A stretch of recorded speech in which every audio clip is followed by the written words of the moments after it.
so many bodyguards, he was in command of a small army. The name suited him. The commander was not a good man. He was a drug dealer, exporting cocaine on a massive scale. He also controlled one of the most vicious gangs in Peru, torturing and killing anyone who got in his way. But all this meant nothing to Hunter and Cossack. They were here because they'd been paid $30,000 apiece to take him out, and if the commander had been a doctor or a priest, it would have made no difference to them. Hunter glanced at his watch. It was 8 in the morning, and he'd been told the commander would be leaving for Lima on the hour. He also knew that the commander was a punctual man. He loaded a single .308 cartridge into the Winchester and adjusted the sniper scope. 1 shot was all he would need. Meanwhile, Cossack had taken out his field glasses and was scanning the compound for any sign of movement. The younger man was not afraid, but he was tense and excited. A trickle of perspiration curved behind his ear and ran down his neck. His mouth was dry. Something tapped gently against his back, and he wondered if Hunter had touched him, warning him to stay calm. But Hunter was a short distance away, concentrating on the gun. Something moved.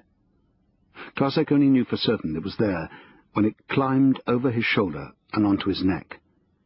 And by then, it was too late.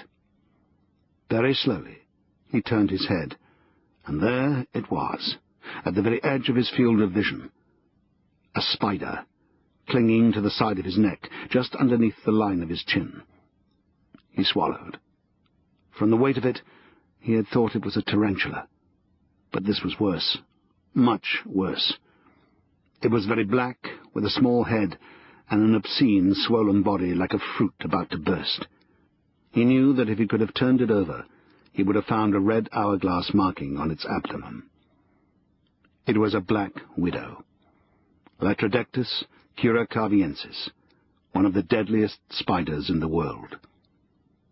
The spider moved, its front legs reaching out so that one was almost touching the corner of Cossack's mouth. The other legs were still attached to his neck, with the main body of the spider now hanging under his jaw. He wanted to swallow again, but he didn't dare. Any movement might alarm the creature, which needed no excuse to attack. Cossack guessed that this was the female of the species, 1,000 times worse than the male. If it decided to bite him, its hollow fangs would inject him with a neurotoxic venom that would paralyze his entire nervous system. He would feel nothing at first. There would just be 2 tiny red pricks on his skin. The pain, waves of it, would come in about an hour. His eyelids would swell, he would be unable to breathe. He would go into convulsions. He would almost certainly die. Cossack considered raising a hand and trying to flick the hideous thing off. If it had been anywhere else on his body, he might have taken the chance. But it had settled on his throat, as though fascinated by the pulse it had found there. He wanted to call Hunter, but he couldn't risk moving the muscles in his neck. He was barely breathing. Hunter was still unaware of what was going on. What could he do? In the end, he whistled. It was the only sound he dared make. He was horribly aware of the creature hanging off him. He felt the prick of another leg, this time touching his lip. Was it about to climb onto his face? Hunter looked over and saw at once that something was wrong. Cossack was standing unnaturally still, his head contorted, his face underneath the paint completely white. Hunter took a step so that Cossack now stood between him and the compound. He had lowered the rifle, the muzzle pointing toward the ground. And then he saw the spider. At the same moment, the door of the house opened and the commander came out, a short, plump man dressed in a dark tunic hanging open at the collar. Unshaven, he was carrying a briefcase and smoking a cigarette. 20 steps to the helicopter, and he was already moving briskly, talking to the 2 bodyguards who accompanied him. Cossack's eyes flickered over to Hunter. He knew the organization that had employed them would not forgive failure, and this was the only chance they would get. The spider moved again, and looking down, Cossack saw its head, a cluster of tiny, gleaming eyes, 6 of them, gazing up at him, uglier than anything in the world. His skin itched. The whole side of his face wanted to peel itself away. But he knew there was nothing Hunter could do. He had to fire now.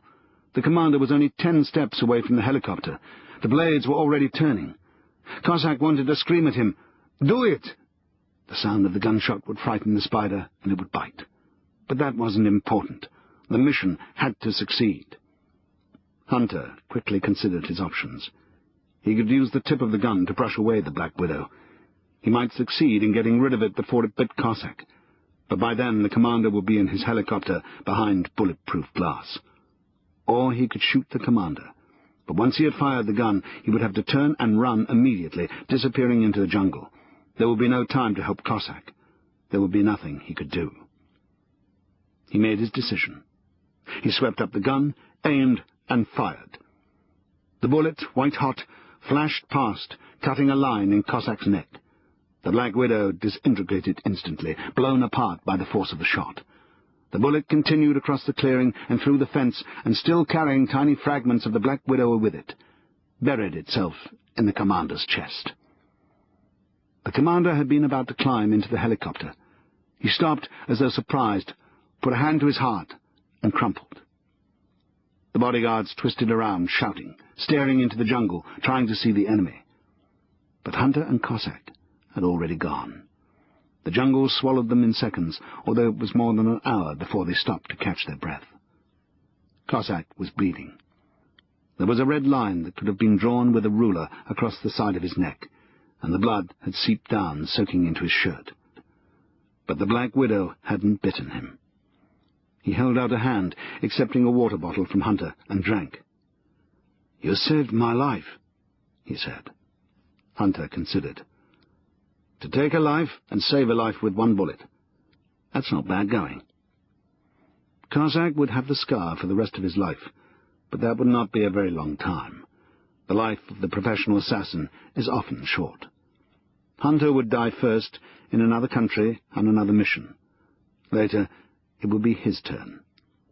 Right now, Cossack said nothing. They had done their job. That was all that mattered. He gave back the water bottle, and as the sun beat down and the jungle watched and reflected upon what had happened, the two men set off together, cutting and hacking their way through the mid-morning heat of another day. Chapter 1. Not My Business. Alex Ryder lay on his back, drying out in the midday sun. He could feel the salt water from his last swim trickling through his hair and evaporating off his chest. His shorts, still wet, clung to him. He was, at that moment, as happy as it is possible to be. 1 week into a vacation that had been perfect from the moment the plane had touched down in Montpellier and he had stepped out into the brilliance of his first Mediterranean day. He loved the south of France. The intense colours, the smells, the pace of life that hung on to every minute and refused to let go. He hadn't any idea what time it was, except that he was getting hungry, and guessed it must soon be time for lunch. There was a brief burst of music as a girl with a radio walked past, and Alex turned his head to follow her. And that was when the sun went in, the sea froze, and the whole world seemed to catch its breath. He wasn't looking at the girl with the radio. He was looking past her, down to the seawall that divided the beach from the jetty, where a yacht was just pulling in. The yacht was enormous, almost the size of one of the passenger boats that carried tourists up and down the coast, but no tourists would ever set foot on this craft. It was completely uninviting, cruising silently through the water with tinted glass in the windows and a massive bow that rose up like a solid white wall. A man stood at the very front, staring straight ahead, his face blank. It was a face that Alex recognized instantly. Yassen Gregorovich. Alex sat perfectly still, supporting himself on one arm, his hand half buried in the sand. As he watched, a man in his 20s appeared from the cabin and busied himself mooring the boat. He was short and ape-like, wearing a T-shirt that showed off the tattoos that completely covered his arms and shoulders. A deckhand? Yassen made no offer to help him with his work. A third man hurried along the jetty to greet the yacht. He was fat and bald, dressed in a cheap white suit. The top of his head had been burned by the